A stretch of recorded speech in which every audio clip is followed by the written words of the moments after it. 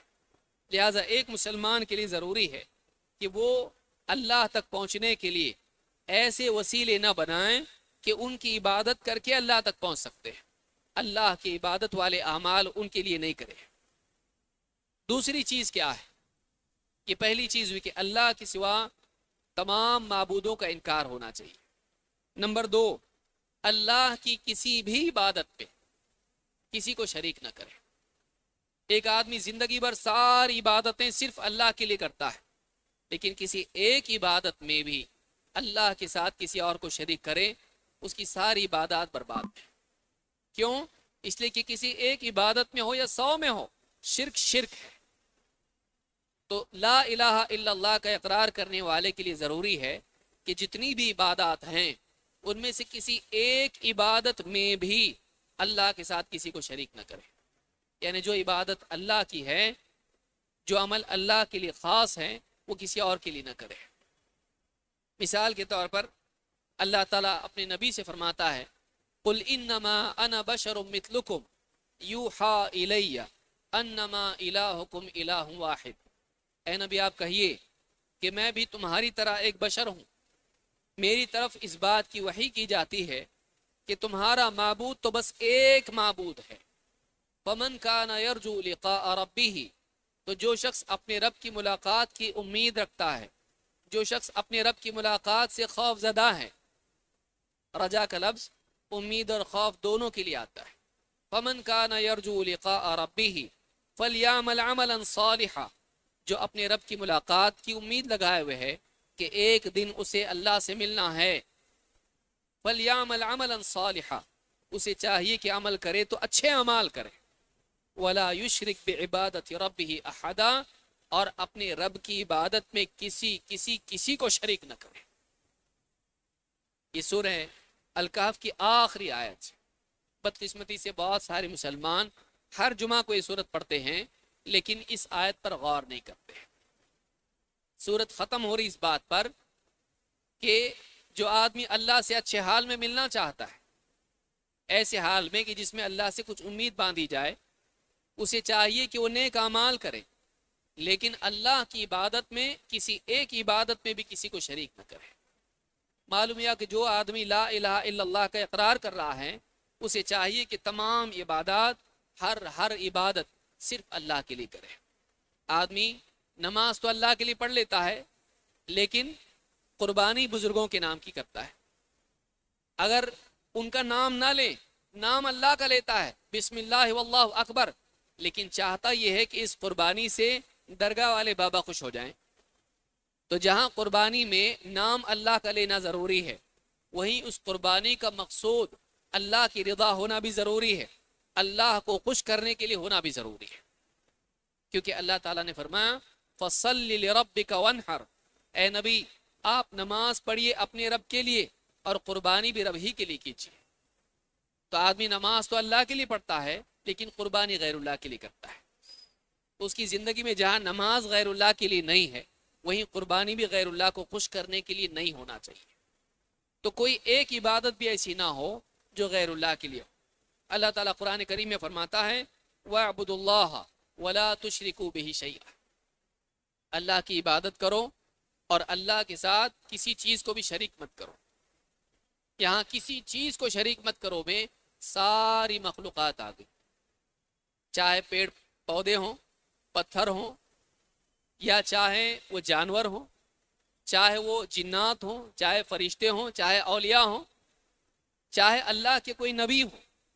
اللہ کی عبادت میں کسی کو بھی شریک نہیں کر سکتے اور کسی ایک عبادت میں بھی شریک نہیں کر سکتے.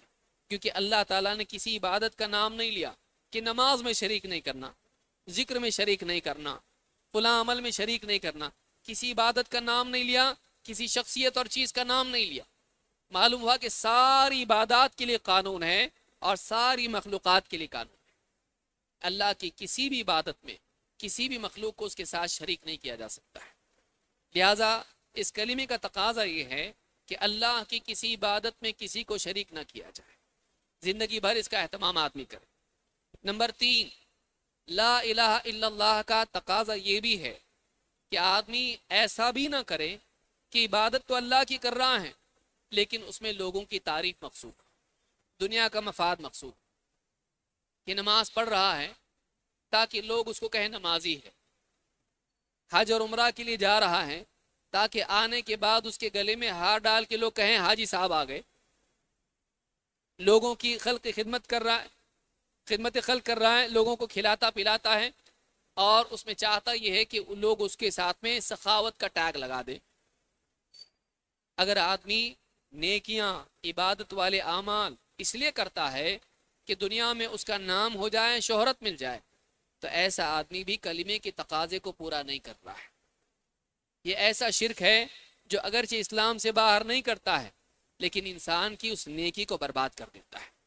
شرک اکبر سے ساری نیکیاں برباد ہو جاتی ہیں، اور شرک اصغر سے وہ نیکی برباد ہوتی ہے جس میں وہ آدمی شرک اصغر کرتا ہے، یعنی ریاکاری، دکھاوا کرتا ہے۔ تو لا الہ الا اللہ کا تقاضا یہ ہے کہ آدمی اللہ ہی کی عبادت کرے، اللہ ہی کے لیے کرے۔ جیسے اللہ تعالیٰ قرآن کریم میں فرماتا ہے فَاعْبُدِ اللَّهَ مُخْلِصًا لَهُ الدِّينَ، تو اللہ کی عبادت کر، اپنی تمام عبادات کو، اپنے دین کو اللہ ہی کے لیے خالص کرتے ہوئے۔ عبادت اللہ کی ہو اور اللہ ہی کے لیے ہو، ان دونوں چیزوں کا ذرا جمع کرنا ضروری ہے۔ یہ نہیں کہ عبادت اللہ کی لیکن دکھاوے کے لیے، عبادت اللہ کی لیکن نام کے لیے، عبادت اللہ کی ہے لیکن دنیا کے فائدے کے لیے۔ اللہ کی عبادت ہو اللہ کو راضی کرنے کے لیے ہو، اگر آدمی اس پہ بدلہ چاہتا ہو مخلوق سے نہیں خالق سے چاہتا ہو، لہذا ریاکاری سے بچنا یہ بھی لا الہ الا اللہ کے تقاضوں میں سے ہے۔ اللہ کے نبی صلی اللہ علیہ وسلم کی ایک حدیث ہمیں اس پر غور کرنا چاہیے۔ آپ نے فرمایا ان اخوف ما اخاف علیکم الشرک الاصغر، مجھے تم پر سب سے زیادہ اندیشہ، سب سے زیادہ خوف چھوٹے شرک کا ہے، چھوٹے شرک کا ہے۔ قالوا وما الشرک الاصغر یا رسول اللہ، صحابہ نے کہا اللہ کے رسول چھوٹا شرک کیا ہوتا ہے، چھوٹا شرک کیا ہوتا ہے؟ قال الریا، آپ نے فرمایا دکھاوا، دکھاوا۔ یقول اللہ عز وجل اذا جزى الناس باعمالهم اذهبوا الى الذين كنتم تراؤون في الدنيا فانظروا هل تجدون عندهم جزاء۔ آپ نے فرمایا چھوٹا شرک یہ ہے کہ آدمی دکھاوے کے لیے عمل کرے، لوگوں کو دکھا کر ان کے دل میں جگہ بنانے کے لیے، لوگوں کو دکھا کر ان کی تعریف چاہنے کے لیے نیکی کرے۔ اور آپ نے فرمایا جب قیامت کا دن آئے گا تو اللہ تعالیٰ جب لوگوں کے اعمال کا بدلہ ان کو دے گا تو اس وقت میں اعلان کرے گا ایسے لوگوں کے لیے جو دنیا میں دکھاوا کرتے تھے، ان سے کہے گا اذهبوا الى الذين كنتم تراؤون في الدنيا، دنیا میں جن کو دکھانے کے لیے تم نیکی کرتے تھے، جاؤ ان کے پاس، جاؤ جاؤ ان کے پاس، دیکھو ان کے پاس تم کو کچھ بدلہ ملتا ہے کہ نہیں۔ یعنی قیامت کے دن اللہ تعالیٰ ان لوگوں کو پھٹکار دے گا جو دنیا میں لوگوں کی دکھانے کے لیے عمل کرتے تھے۔ اللہ تعالیٰ کے ہاں ان کے لیے کوئی جزا نہیں، اللہ ان کو ان کی نیکی کا بدلہ نہیں دے گا، یعنی ان کی نیکی ضائع ہو جائے گی۔ تو ایسی ہر نیکی جس میں آدمی چاہے وہ اللہ کی عبادت والا عمل ہو لیکن دکھاوے کے لیے کرتا ہے، اس کو آخرت میں اس کا کوئی بدلہ ملنے والا نہیں۔ اس حدیث کو امام احمد نے اپنی مسند میں روایت کیا اور یہ حدیث صحیح ہے۔ اسی طرح سے چوتھی چیز یاد رکھنے کی ہے جو لا الہ الا اللہ کے تقاضوں میں سے ہے، وہ یہ کہ اللہ تعالیٰ کے دین میں وہ اپنی طرف سے کچھ اضافہ یا کمی نہ کرے، کچھ تبدیلی نہ کرے، یا یہ حق کسی اور کو نہ دے، کیونکہ اللہ رب العالمین ہمارا معبود ہے۔ اس اعتبار سے اللہ رب العالمین نے جو طریقہ ہماری زندگی گزارنے کا ہم کو دیا ہے، عبادات کا دیا ہے، اس کی پابندی کرنا یہ بھی ہمارے لیے ضروری ہے۔ وہ ہمارا رب ہے، ہمارا مالک ہے، ہم اس کی عبادت کرتے ہیں، اس نے جو حکم ہم کو دیا ہے اس کی پابندی زندگی میں ہونا چاہیے۔ ہم اپنی طرف سے کوئی شریعت نہیں بنا سکتے ہیں، نہ ہم اپنی طرف سے باپ دادا کے طریقے کو، سماج کے رسم و رواج کو یا کسی اور طرز حیات کو اپنے لیے قانون بنا سکتے ہیں۔ ہمارے لیے ضروری ہے کہ ہم اللہ کی شریعت کی پابندی کریں، حلال و حرام میں اللہ کے فیصلے کو مانیں، یہ بھی ہمارے لیے ضروری ہے۔ اللہ کے نبی صلی اللہ علیہ وسلم کی ایک حدیث ہے جس میں عدی بن حاتم رضی اللہ تعالیٰ کہتے ہیں اتیت رسول اللہ صلی اللہ علیہ وسلم وفی عنقی صلیب، میں اللہ کے نبی صلی اللہ علیہ وسلم کے پاس آیا تو میرے گلے میں صلیب لٹکی ہوئی تھی۔ عیسائی جو گلے میں کراس ڈالتے ہیں، میرے گلے میں صلیب تھی۔ وقال یا عدی القی هذا الوطن من عنقک، کہا اے عدی اپنے گلے سے اس وطن کو، اس معبود کو نکال پھینکو، گلے میں صلیب لٹکا رکھی کیا ہے، اس وثن کو نکال دو اپنے گلے سے، یہ معبود ہے لوگوں کا۔ وانتہیت الیہ وہو یقرأ سورۃ براءہ، میں آپ کے قریب پہنچا تو آپ سورۃ البراءہ پڑھ رہے تھے، آپ سورہ توبہ کی آیت پڑھ رہے تھے۔ حتی اتی ہذہ الآیہ، پڑھتے پڑھتے پڑھتے آپ اس آیت پر پہنچے اتخذوا احبارہم ورہبانہم اربابا من دون اللہ، اہل کتاب نے اپنے احبار کو، اپنے علماء کو، اپنے رہبان کو، اپنے اولیاء کو اللہ کے سوا اپنا رب بنا لیا، اللہ کے مقابلے میں انہیں اپنا رب مان لیا۔ قال فقلت یا رسول اللہ انا لم نتخذهم اربابا، کہ اللہ کے رسول ہم نے تو ان کو اپنا رب نہیں مانا تھا، رب کا مقام، رب کا لقب ان کو ہم نے نہیں دیا۔ قال بلا، آپ نے فرمایا نہیں، بلکہ ایسا تھا، ایسا معاملہ تھا۔ الیس یحلون لکم ما حرم علیکم فتحلونہ، کیا ایسا نہیں تھا کہ جو اللہ نے تمہارے لیے حرام کیا ہے وہ حلال کر دیتے، تم اس کو حلال مانتے، کیا ایسا نہیں تھا؟ وَيُحَرِّمُونَ عَلَيْكُمْ مَا أُحِلَّ لَكُمْ فَتُحَرِّمُونَهُ، اور اللہ نے جو تمہارے لیے حلال کر دیا تھا، تمہارے علماء، تمہارے عباد، عابد، وہ تمہارے لیے حرام کر دیتے تھے تو تم بھی اس کو حرام مان لیتے، کیا ایسا نہیں تھا؟ اللہ کے حلال کو وہ حرام کرتے، تم حرام مان لیتے، اللہ تعالیٰ کی حرام چیز کو وہ حلال کرتے، تم اسے حلال مان لیتے، کیا ایسا نہیں تھا؟ انہوں نے کہا فقلت بلا، کہا ایسا تو تھا، ایسا تو تھا۔ قال فتلک عبادتہم، آپ نے فرمایا یہی تو ان کی عبادت تھی، یہی تو ان کی عبادت تھی۔ اس حدیث کو امام ابن عبد البر نے جامع بیان العلم میں، اور اسی طرح سے امام ترمذی نے اپنی سنن میں روایت کیا ہے، اور یہ روایت حسن درجے کی ہے۔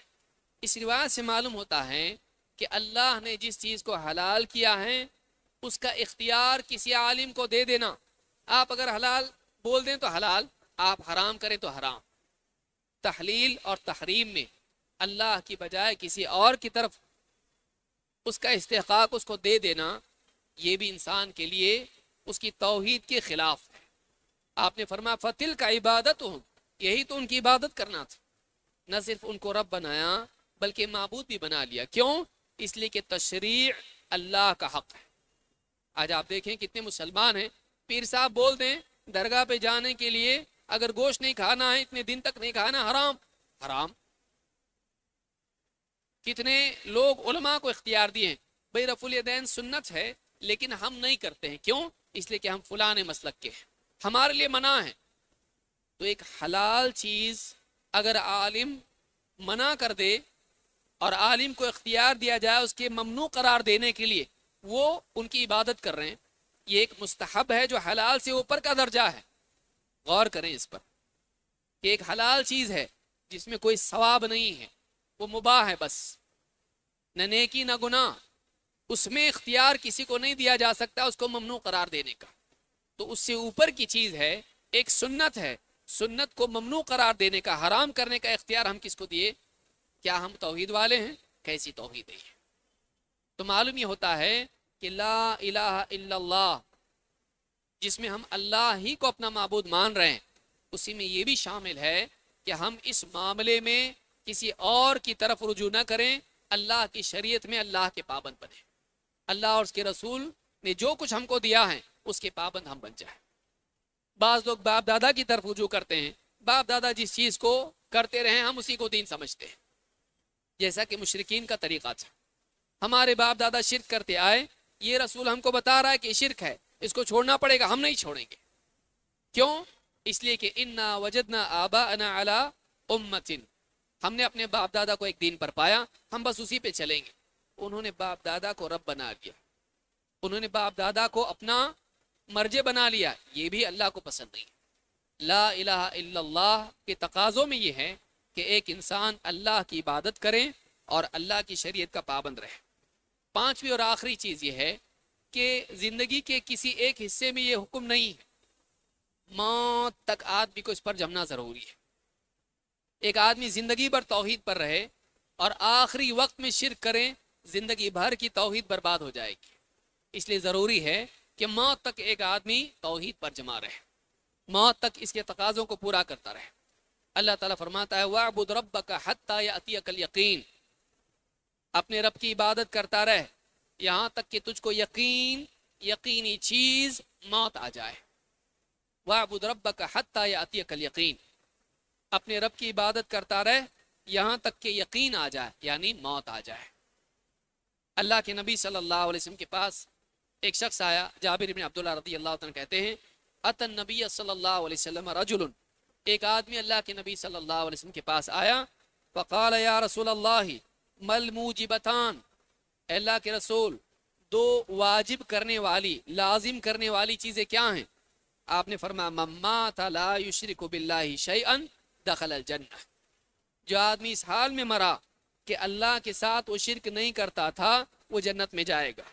ومن مات یشرک باللہ شیئا دخل النار، اور جو اس حال میں مرا کہ وہ اللہ کے ساتھ شرک کرتا تھا وہ جہنم میں جائے گا۔ امام مسلم نے اس کو روایت کیا۔ معلوم ہوا کہ اصل اعتبار خاتمے کا ہے، اصل اعتبار خاتمے کا ہے۔ زندگی بھر آدمی صحیح چلتا رہا، توحید کا اہتمام کرتا رہا، آخری وقت میں جا کے شرک کر دیا، زندگی بھر کی توحید خراب، برباد۔ آخر وقت تک توحید پر جمنا ضروری ہے۔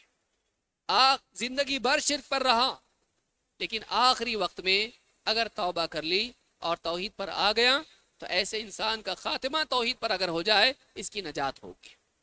لہٰذا اس کلمے کے تقاضوں میں سے ایک یہ بھی تقاضا ہے کہ ایک انسان زندگی کے کسی ایک حصے میں نہیں بلکہ پوری زندگی بھر موت تک اس کلمے پر جمع رہے اور اس کے تقاضوں کو پورا کرتا رہے۔ اللہ رب العالمین سے دعا ہے کہ ہم سب کو توحید کا اہتمام کرنے والا اور اس کے مفہوم کو سمجھنے والا، اس کا اعتقاد اور اقرار کا اہتمام کرنے والا اور اس کے تقاضوں کو پورا کرنے والا بنائے۔ اقول هذا واستغفر الله لي ولكم۔